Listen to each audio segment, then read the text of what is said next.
go ahead and introduce yourself and tell us about your journey with dogs and how you ended up with the Great Dane program you have now. I can do that. First of all, thank you for choosing us. It's a huge honor, knowing that the posts that we make have touched you as well as so many others. My name is Yonnie. I am the human that is owned by the Great Danes of Rebel Danes. Um, it's a huge passion for me. These boys are my dreams come true. I've always wanted a Great Dane, but knowing the time and the energy and everything that they take, I waited until my children were grown and moved out and had families of their own. And um, then they actually got me my first Great Dane, my dream dog. Jackson was perfect in every way, shape, or form. He, whatever mommy wanted, mommy got. He was not something that I ever thought I would breed, but that's just not something that I had even considered when I got my Dane. But my vet was like, with his personality, his conformation, everything is perfect. These things are lacking. A lot of the things that Jackson had were lacking in the breed. Um, as far as like temperament, um, the square jowl face, the longer neck, the proportionate body, everything. Um, so this is what got us looking into breeding. Um, then we got Jeb because Jackson was so amazing. We wanted another one. Got Jeb home. Usually you have 24, 48 hours once you bring your Great Dane puppy home to, till they get their feet wet and they're feeling comfortable doing what they do. And well, Jeb hit the floor and he hit running and he never stopped. He was so go, go, go, go, go. Within like 3 weeks of having him home, I was ready to send him back. Um, but then it was a challenge. He was so high energy, high drive. We had to find things to focus his energy, his intelligence. We started playing games with him and Jackson, hide and seek. Uh, yes, literally hide and seek. Um, we would hide, one of us would hide, and then release the hounds so they could come find us. Uh, then we stumbled onto dock diving, not ever something we thought a Dane would do. And Jeb loved it and just started jumping uh, further and further every time. His personal best with the UAD facilities was 26 feet 9 inches, and that's where the tail and the butt come together. Where that hits the water, that's where it's measured. With NADD, his personal best is 26.3. He made that 26.3 jump at 7.5 years old. So this is one of the things. Danes, they're a working breed. Um, just to continue with the personalities, the traits, the slender, muscular bodies, um, keep the sporting dog going in the lines is what we started to focus on. And what was that process like trying to find a Great Dane that fits that criteria? Because I know they seem fewer and far between these days. We started out looking more for the personality and health, um, and breeding that, and then we started looking for the females that had the higher energy, that seemed to have that drive. that determined whether we bred with Jeb or whether we bred with Jackson, depended on the female's disposition and how they were. And it was becoming fewer and far between, but we found them, and there's been pups that have been born in their litters that, okay, this one's going to have to go to a very special home. It's going to have to somebody that's going to have the patience, that's going to have the energy, the time to utilize the talents that this pup is going to have. Um, and that's why I became very close with our breeders, because they could pick out those pups. They learned to watch for these pups. Then we would help making sure they went into the right home. Um, One of our co-owned females, I knew at 2.5 weeks old, I had to have her. She was a ghost daughter, which is the son of our job. And you just knew at a young age, I needed her in our line. So we put her in a co-own or a guardian home. She's currently jumping. Her last jump was 25 feet, 2 inches, I believe. Scarlet. When Scarlet had her first litter, there was another female out of that, so a ghost granddaughter. That if you go on our Facebook page, you will see pictures, and we knew that she was one of those special Danes that was going to need somebody that could harness the energy and the drive.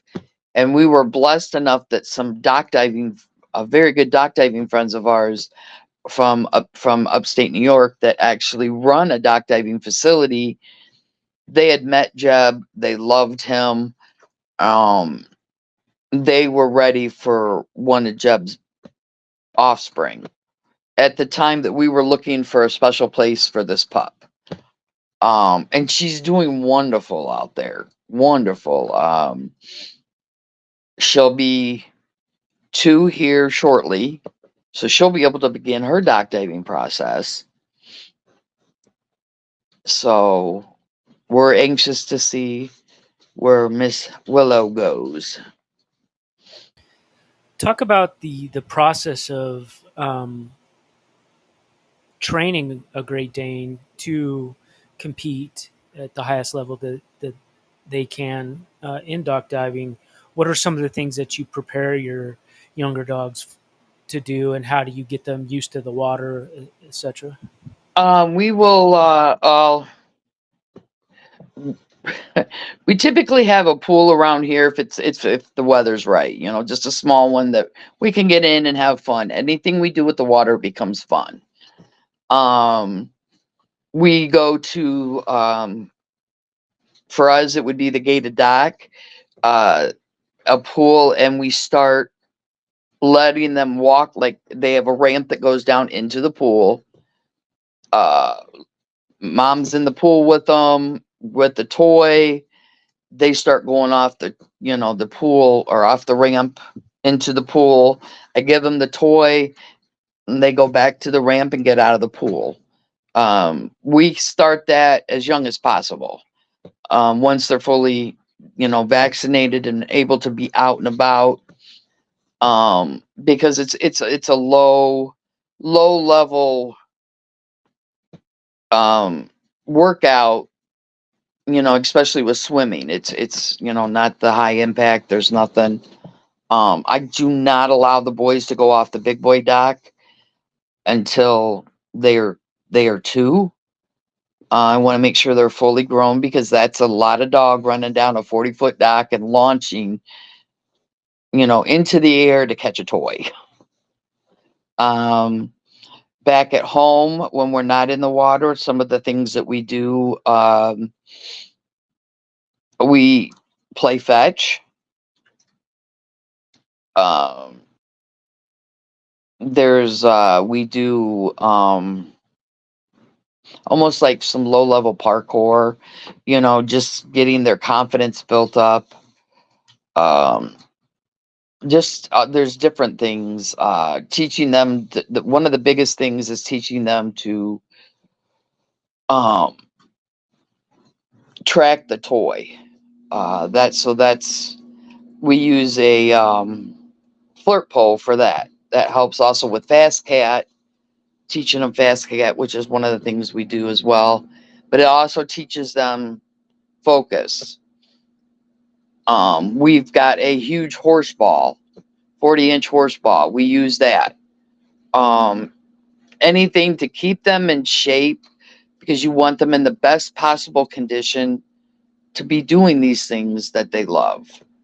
Um, we're very blessed to have some amazing people that have helped get our boys started. And then it's just a matter of once it clicks in them running down, you don't start running them at the 40-foot dock. You start them at just, maybe half dock, a quarter of a dock, till they learn their footing and know when to launch. So they're launching at the end of the dock.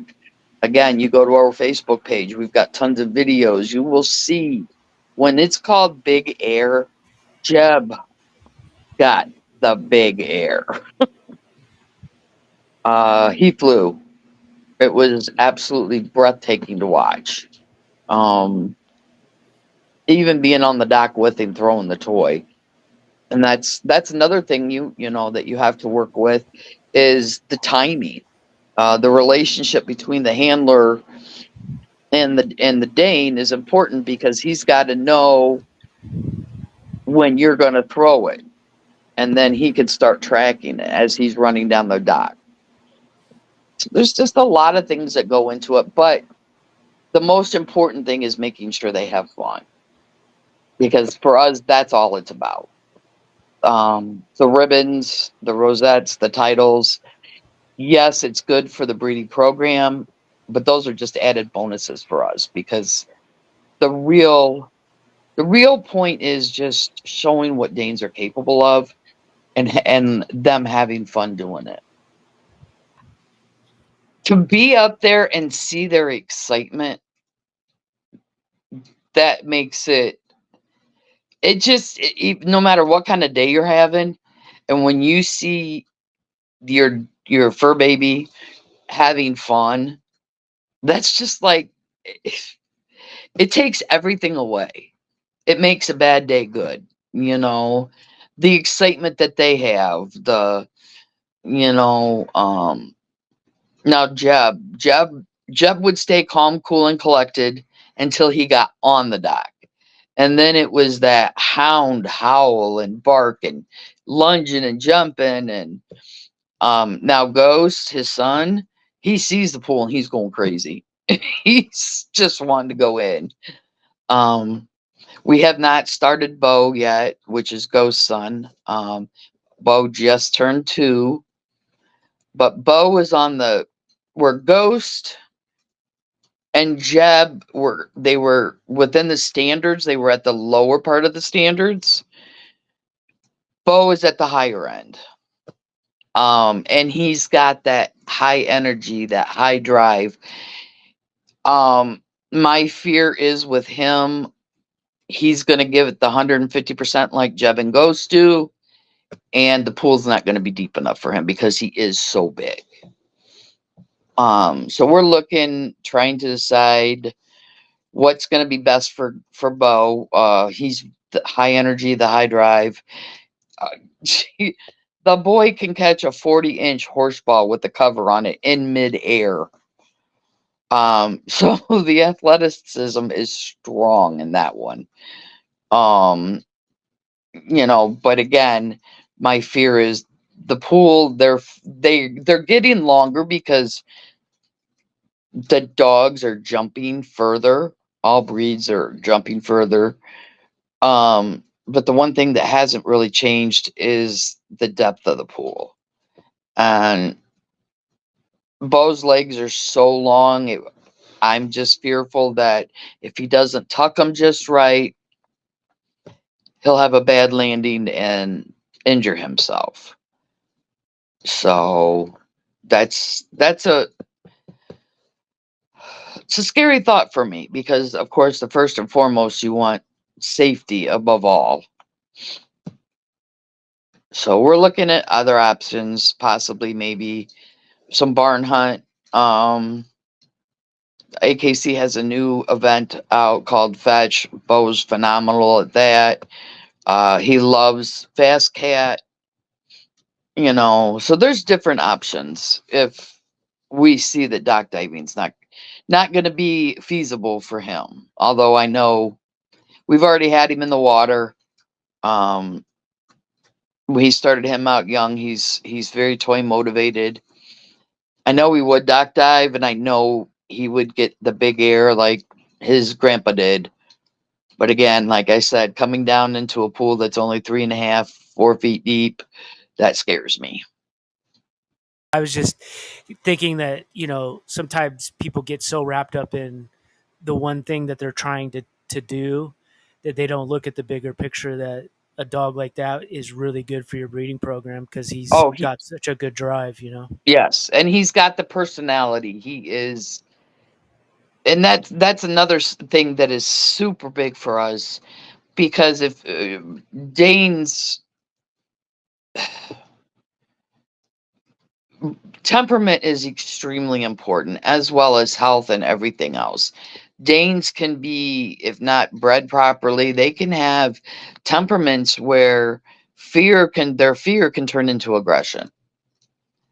So personality trait is disposition. Um, that is also a huge thing for our breeding program as well as the athleticism. Um, as big as Bo is, he is the gentlest soul. Um, we had a Maine Coon kitten back when Bo was just a year old, and he nurtured that baby and was so good with it and very gentle. So we knew we nailed that aspect as well with Bo. It was just like, okay, we've been doing this for over a decade now, and we are still checking all the positive boxes. Does that make sense? Yes, absolutely. Bo is third generation Rebel Danes. Um, we're on so his litters are fourth generations, and we still have people come back to us that want a Rebel Danes puppy because they check all the boxes. So Yeah. we're very proud. Um, and it's a proud moment that brings tears to you eyes when you realize how hard you've worked to get that keep that line going, and you get that, and the drive is there, the health is there, the athleticism is there, the personality, the intelligence. When you're checking all of these boxes after 3 generations and they're still being checked, that that is a huge win, and for us, that brings tears to my eyes knowing that we still are accomplishing this. I will refer people that come to us. um I find out what they're looking for first and foremost, and then I know which direction to send them for which litter. We're down to just studying Bo out now. We've retired Ghost. He's going to be 8. Um, and our breeders, they're more family than anything. I have a very close knit group of people that I work with. I'm very particular about who we breed with. Um, and we work together. The breeder will, hey, I've got this pup. You know, it's going to need some knowledgeable people. So I know then who to send where. If they're looking for an athletic Dane and I know which litter is going to produce that, I can send that. Um, if they're looking more just for the traditional Dane that's loving and then I can send it to that litter. Does that make sense? Um, People do come to us. They've been referred to us. I am very hands on, even though I don't have the pups. Once the pups go to their homes, I'm very hands on with our. I have so many friends that have our babies, our boys' babies. I stay in touch. If they have any questions, I'm always here to answer. If they want to get started in the sporting world, they reach out. I'm very hands on sire owner. Uh, it doesn't just end for us once the breeding takes place. I like to follow the process. I go visit the pups. Um, so I can see our breeders do every one of them will do background checks. And that's a stipulation that I have. Um, I want to know that the breeder is going to be responsible for every puppy that leaves their home. They must have a return only clause in their contract. That way we know that the pup is safe if circumstances change and they can no longer care for the puppy or whatever the circumstances may be. It's coming back to the breeder. I'm there to help rehome if need be. I'm a very active part in it, and I love that. I love, over a decade of watching pups grow and mature and seeing the health and the intelligence and everything as these pups grow for a decade. It warms your heart. It warms your heart. Bringing it back a little bit, talk about the original reception from the Great Dane community when you started competing at the level of you guys uh, Oh, started. What were some of the ups and downs of that? if we were at clusters, the dock diving world, now they greeted us with open arms. Absolutely, because this is something you don't see was the Danes diving. And then especially with Jeb. Jeb was just you don't see a 140-pound dog flying through the air 26 feet. You just don't. Um, but the shock and awe, the cameras came out when they would say who was on deck. Everybody was up by the pool, got their cameras out. Now, if we were at a cluster and we had to deal with back then the show breeders, we were frowned upon. Danes were not meant to be doing this. We took a lot of grief. Uh, we had to get some tough skin because for us, it wasn't about doing what a Dane was meant to do. It was about having fun with the Danes, having fun with our boys. Um, and it just got to the point then that the comments, the rudeness was so bad, you couldn't just sit there and take it anymore. You had to at least speak up, which we did as politely and as possible. But as the time passed, it is now we have a lot of show breeders that respect what we do. So the mentality has changed. They see the athleticism. The dogs are a healthy dog, a healthy Dane, happy Dane, an active Dane is going to lead a longer life. So the response now versus back then is complete. It's so different, and we're thankful for that. We are very thankful that the other side of the Great Dane world has learned to accept, or has accepted us and what we do, and what some other Dane people do with their Danes. Have you seen, since you started dock diving and competing with dogs, have you seen more Great Danes getting out there and doing things uh, in a competition level like this? Oh my goodness, yes. When we first started dock diving, for UAD, Jeb was literally the only Great Dane. Um, there had been one prior, but not jumping the distance that Jeb was. But now, you turn around and there's Danes, doing agility. There's Danes doing dock diving. There's Danes doing fast cat. You name it. That we're seeing Danes out there doing so much, and it's actually really cool to see. The male Dane should not be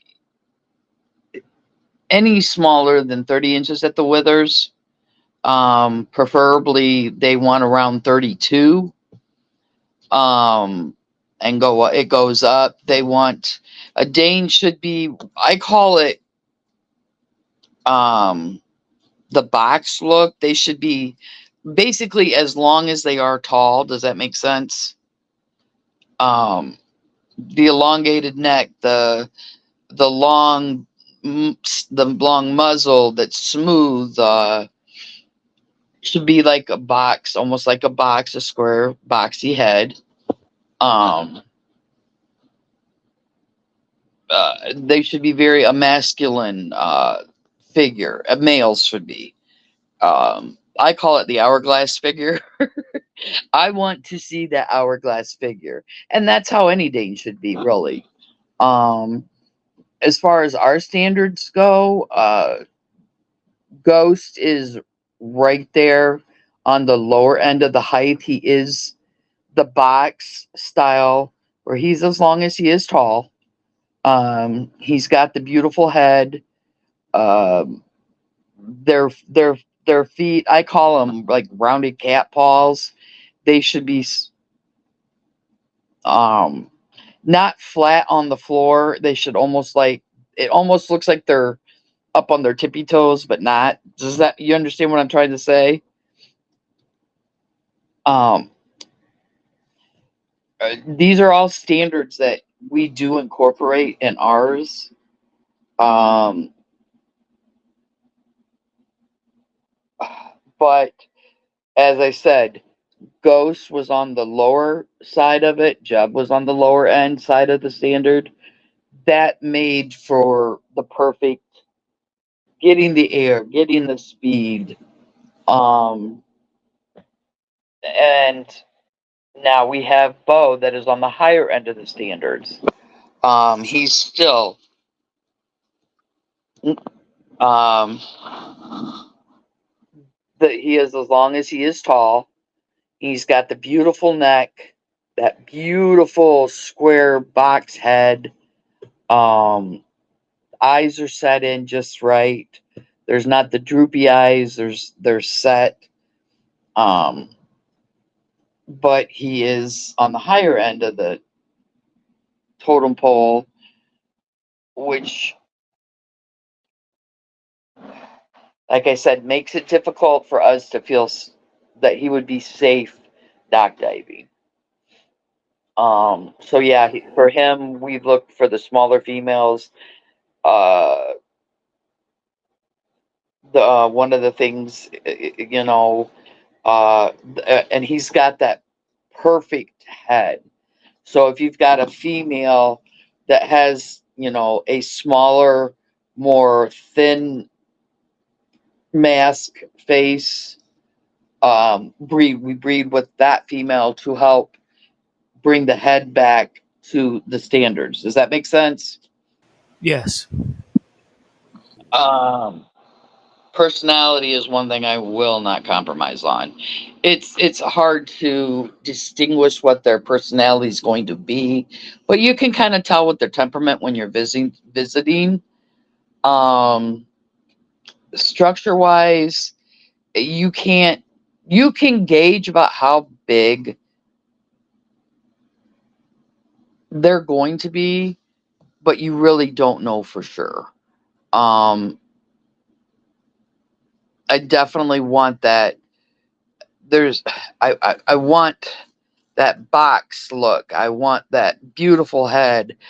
Um, I and I don't want the droopy eyes. I want the set eyes. And that those standards, the head, I guess, is the biggest thing for me. The eyes set. The I don't want. I guess I would say like a greyhound looking head. Um, I don't want the mastiff looking head.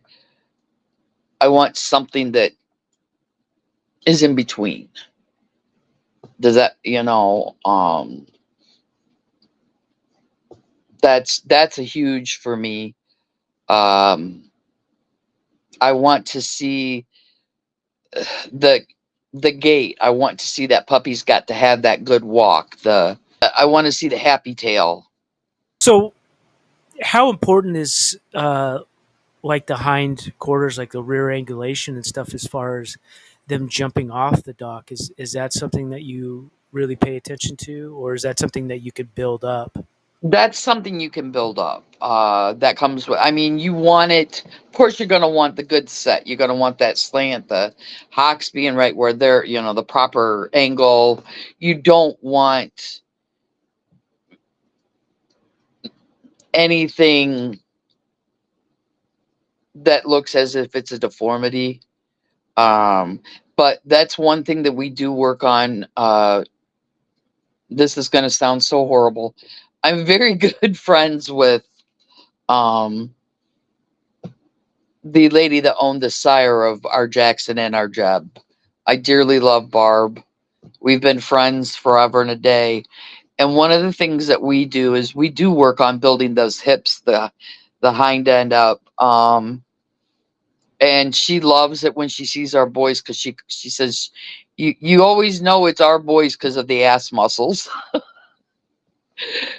So yeah, that is something you can build up. And we do that's one thing that we focus on. I want those hips to be strong. I want that back end to be strong because they are launching themselves off of a dock.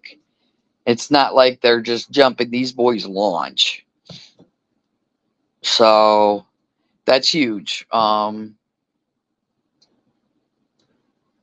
But yeah, like I said, you can work on it. We focus on that if you go on our Facebook page, you'll see videos of the things that we do. These boys, it doesn't matter the weather. Of course, you're going to have to take it into to account if it's too hot, if it's too cold. We still need to be out there with them doing some sort of exercise to keep them in the best shape possible. Um, and so there is time, there's dedication, but you wouldn't just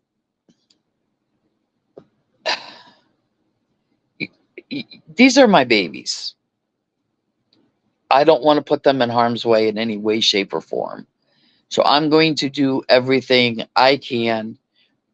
we can do to make sure that doesn't happen. I'm not going to just throw them on a dock and say, here, go. No, they've got to be physically fit.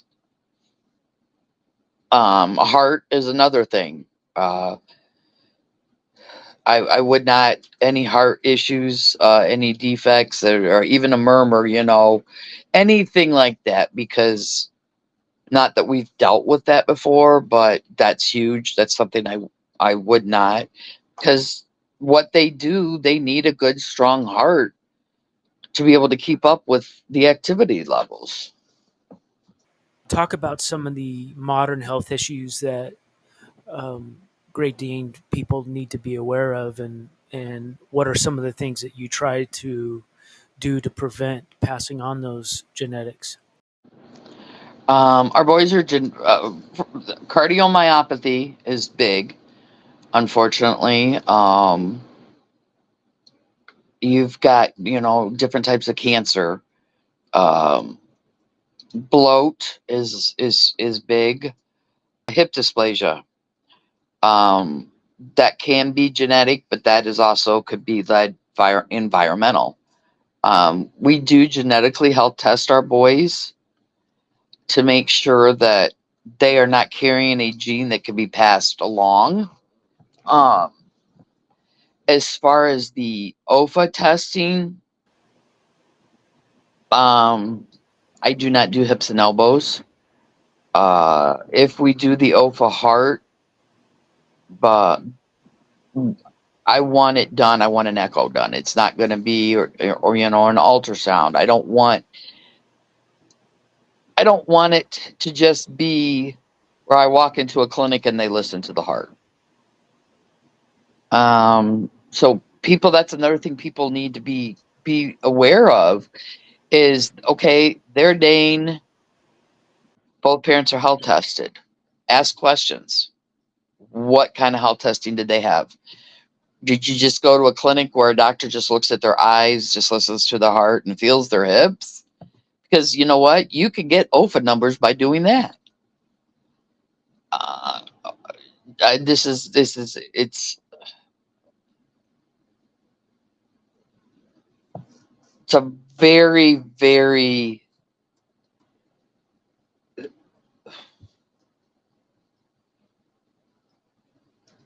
controversial issue. A lot of people say if you don't OFA health test, you shouldn't breed. Well, OFA you need to have done every year. Some people only do it once, and guess what? They've got their numbers. Uh, yep, both parents are health tested. It doesn't mean anything. So then, what you need to look at, like for us, if people have questions, all right, we've been doing this for over a decade now. We've got references. You can go back and look at all of our pups that have been produced and see that it is a very healthy line, that there haven't been those health issues. Um, and as all we do, like I said, is just the genetic health testing to make sure that they are not carrying a gene that could be bad and be passed on. Yeah, it's an interesting subject matter that I think the people on either side of the issue dig in, and they don't really look at the bigger picture. Like, um, and the modern health testing is has become such a marketing ploy more than a science based tool to use to better Yeah, your breed. And somebody that's actually conditioning their dog and competing with their dog is not going to want a dog that you could visually see a malformation in their hips or anything like that. And I think relying just on a hip score or an elbow score is just one part of the picture, and it's not even half the part. You know what I'm saying? right, right. Well, that's one of the things, because somebody would get on to me about not OFA testing, hip testing, or doing the pin hip on the boys. It's like, you know what? You come watch what my boys are doing at like Ghost. Ghost is still doing it. He's going to be 8 years old.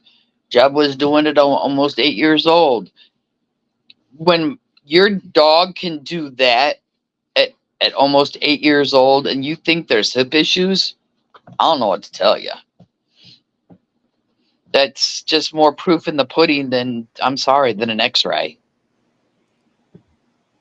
Well, and there's some interesting facts that people have brought up before is that there have been dogs out there that been promoted because they had great hips, but nobody looked at their elbows and realized their elbows were less than desirable. So you may have good hips, but do you have good elbows, and vice versa? So, Right. so I think a lot of times these health testing marketers are not giving everybody the full picture. So there's that as well. I'm not Right. against health testing. I'm for it if it helps you make better decisions for your breeding program. But it Oh, it's I to me totally, it's I not a totally agree. it's But to me, if you start using it as a marketing ploy and use it to be able to sell your dogs for $2,000 or $3,000 more than they're actually worth, then you're just a shrewd business person. In my mind, you're not a dog enthusiast. right, I agree. I totally do not knock anybody if they want a health test.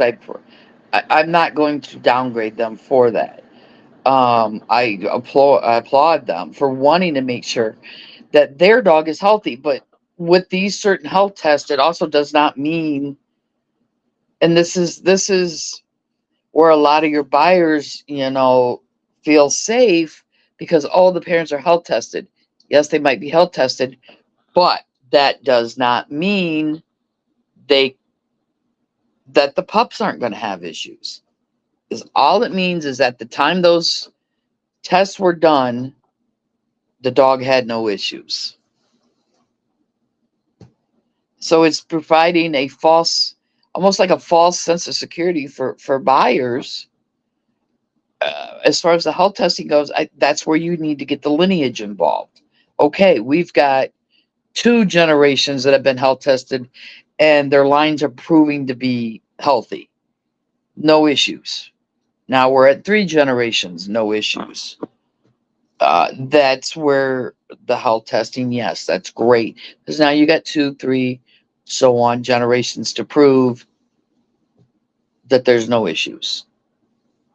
I guess also understanding the bloodlines and the pedigrees of these dogs goes a long way too, besides health testing. So, Oh, like yes. And like you said, you've got 10 years of dogs proving that they're able to compete at a high level, and they're doing things where hips and elbows are very important to be healthy, and so you're actually, instead of getting a hip score, you're proving it. You're actually out there proving real life function with the hips and elbows. yes, absolutely. And we are very cautious. Our boys are in the vets every 6 months, like clockwork, uh, for a complete and full physical, and that includes the orthopedic physical. You want to make sure again that everything is where it needs to be for them to do what they do without getting hurt. So yes, they're proving it, but and then on the backside we still got a full orthopedic exam every 6 months. It's nothing that I can get numbers for. It's a vet record. That's all. But I've got that to back me with what they do. Yes, absolutely. Yeah, I would feel just as confident with somebody like yourself than I would somebody that's supposedly health testing every year. You know what I mean? I if your dog's proving it, and then you're regularly getting them checked up, and you're just more aware of your dog too when you're out there competing. Oh, You oh, notice a limp, you notice if they're off their game. You're just more in tune with them when you're out there competing instead of watching them run around in the backyard with oh, their good absolutely. OFA scores. Abs- yeah. I know them as well as they know me. So, yeah, you are going to notice if they're having something, if it is an off day. I mean, and it's as clear as day. Okay, something's not right, or wait, he's limping, and we don't take that lightly. If they're having an off day, you know what? We'll pull them because it's not worth it. It's not worth an injury because you know, they're not getting their footwork down just right. Um, those docks can be tricky and they can be slippery. So they have to be at 100% to run down that dock without injury. Changing the subject a little bit, talk about diet. And there's a reason that I'm asking this question, and I'm also interested too. What for extra large breeds like Great Danes? What does the diet look like for you, and what's the reasoning behind that? Um, the diet it's extremely important. Actually, my boys, we have two different diets. Um, we have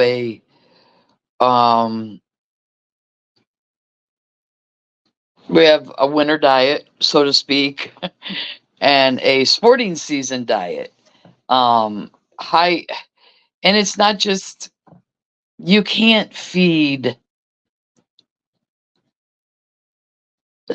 a poor kibble and expect to get good results. I do a mixture of, you know, a high rated kibble, and we do freeze dried raw with it. A lot of people do the raw diet. That just, for me, I just can't do that. Um, but then supplements are huge, making sure they could be on the best kibble, but um, we're from the minute they're old enough to get started on a good supplement for their joints and their hips and everything, they're started on it. I don't buy, I'm horrible. I do not buy store bought treats. Everything I make, I make at home and I dehydrate it. Um, they get fresh whole sardines. Our boys get fresh whole sardines a couple times a week. Um, I have those shipped in, or ship them in. Um, I will save some and give it to them raw. Others I will dehydrate and they get them dehydrated. Picking and choosing what is best for each Dane. They may have different needs. One of the things we do during sports season is because they are utilizing so much of their energy. It's hard to find a food that can substantiate that energy level for them. I add Bully Max to their food, 2 times the calorie, during sporting seasons. Um, it's a learning process for us because, like I said, each Dane has a different need. You know, their calorie burning is different, so we adjust what they need for each Dane.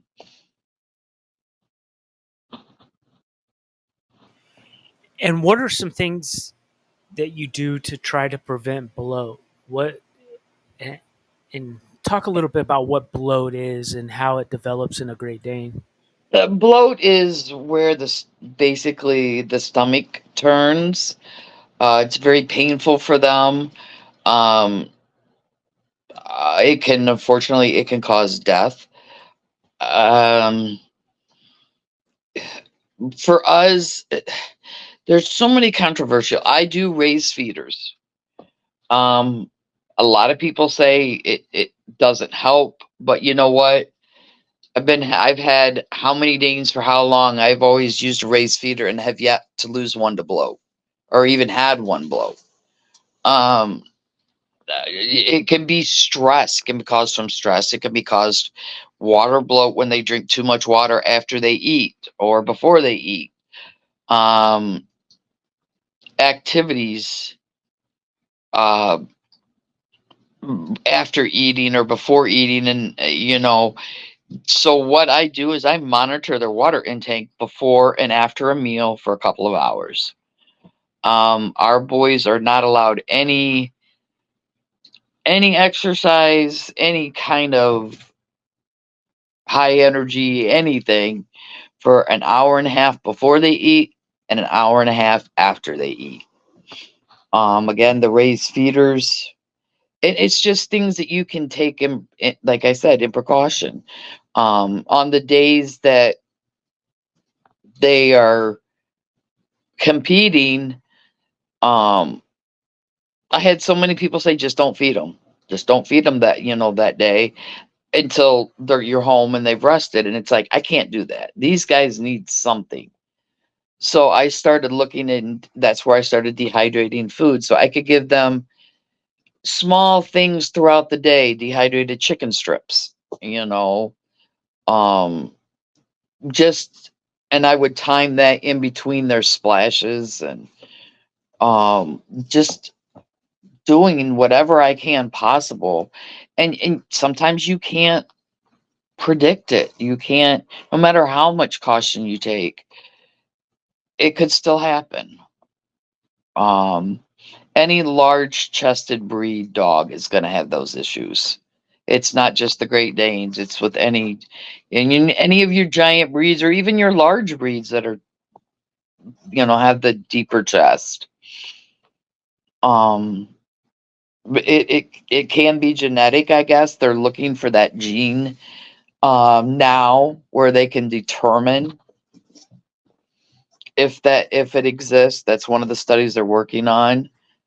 Um, but for us, it's just extreme caution and everything that they do.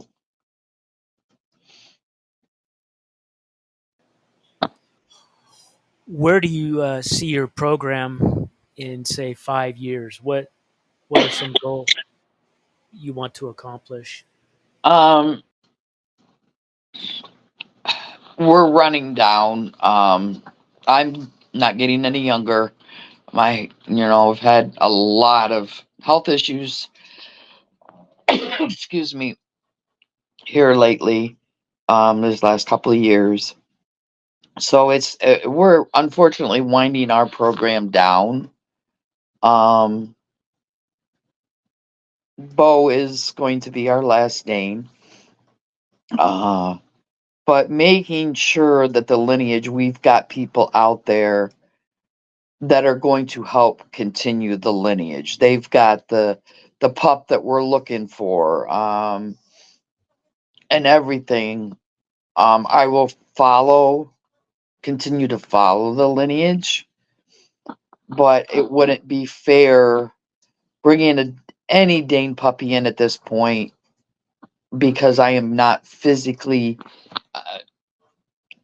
capable to give that pup everything it needs. um it does take a lot of time, a lot of energy. um Physically, I would not be able to keep up with it anymore. It's Bo, I can, um but I'm thinking, after, it was a tough call to make. But yeah, we've just making sure that our lineage is still out there, that it's still producing. I've got breeders that have kept, one of the pups back. They, God love their hearts. They want to keep a pup back because the lineage is so amazing. But in the same aspect, they don't want to keep a pup because they want to be able to continue to breed with us. But yes, we've had breeders that have made that decision and kept pups. I just got notified the other day that one of Ghost's granddaughters,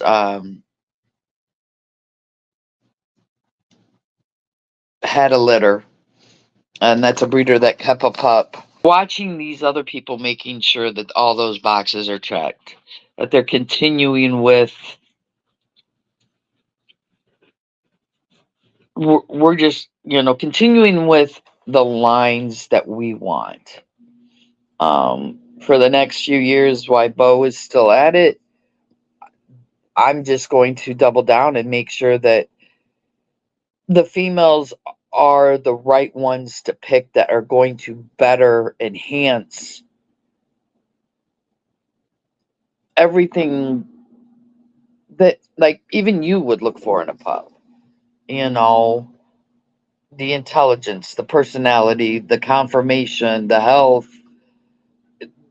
just such a well-rounded Dane with the energy and the drive. Yeah, that's awesome. If it wasn't Great Danes, what would be the second breed? My daughter and I were just talking about this the other day. A Tibetan Mastiff. Oh my gosh, you love them giant breeds, and I love Tibetan Mastiffs. So They are stunning. They would be high maintenance, but yeah, I'm huge. I even have Maine Coons. I have the gentle giants of the feline and the canine world. I'm not going small.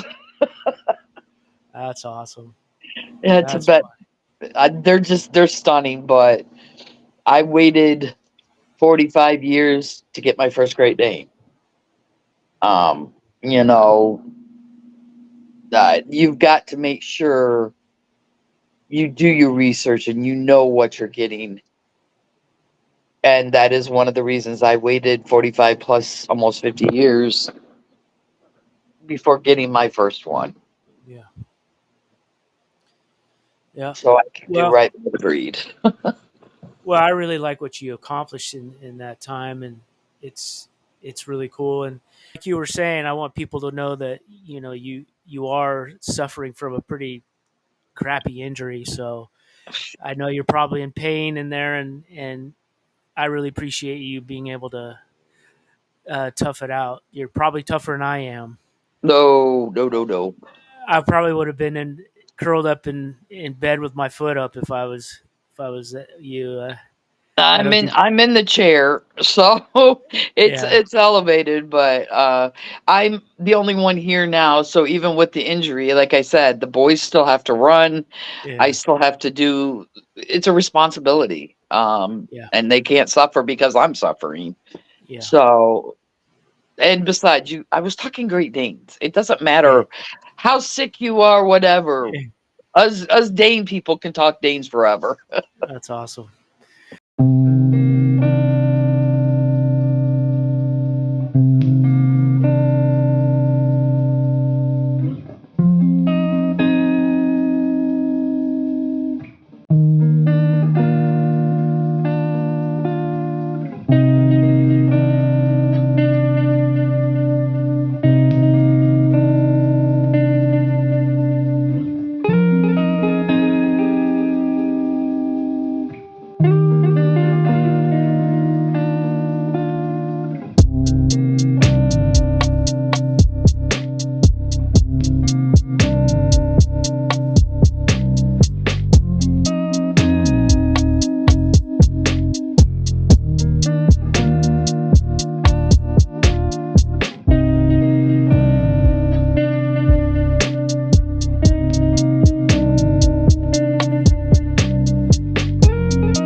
consider joining our Patreon community to access exclusive content, early releases, and personalized experiences. Subscribing not only supports Sean from the Bulldog Social Club, but also connects you with a community of like-minded enthusiasts. Whether you enjoy Sean's interviews, appreciate creative processes, or desire exclusive perks, your subscription plays a crucial role. Click the link, subscribe, and be a part of this journey with us. Do you enjoy listening to audio podcasts like I do? Consider joining the Bulldog Social Club Spotify membership. For a limited time, it's only $1.99. Get early releases and personalized experiences. Subscribing not only supports Sean from the Bulldog Social Club, but also connects you with a community of like-minded enthusiasts. Whether you enjoy Sean's interviews, appreciate creative processes, or desire exclusive perks, your subscription plays a crucial role. Click the link, subscribe, and be a part of this journey with us.